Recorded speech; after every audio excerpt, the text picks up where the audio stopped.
Whispers of the lighthouse.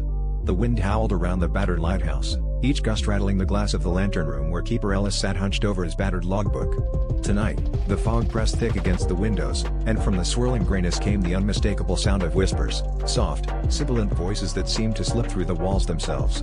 As Ellis dipped his pen, he shivered. The night was colder than usual, and the air tasted faintly of salt and something older, something restless. Ellis began his nightly ritual, recording the strange events that plagued his isolated vigil. He wrote of the pale faces glimpsed just beyond the lantern's reach, drifting in the sea mist, their hollow eyes fixed on the light. These were the sea ghosts, he believed, lost sailors and shipwrecked souls, drawn back to the rocks that had claimed them. Sometimes, their voices rose above the wind, telling tales of doomed voyages, mutinies, and storms that had swallowed entire ships. From the shadows of the spiral staircase, a low, mournful hum echoed, a sound that was not made by any machine or living thing. It wove through the lighthouse like a dirge, swelling as the fog thickened.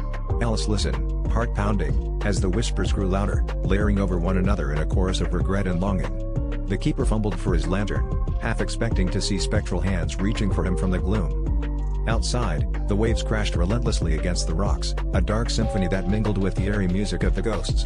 Ellis pressed on, recording every chilling detail in his logbook, knowing that the stories he wrote were not just tales, but warnings for those who would come after. The lighthouse stood as a beacon, but some nights, when the fog was deep and the sea restless, it was also a bridge between the living and the dead, where the lost voices of the ocean called out to be heard.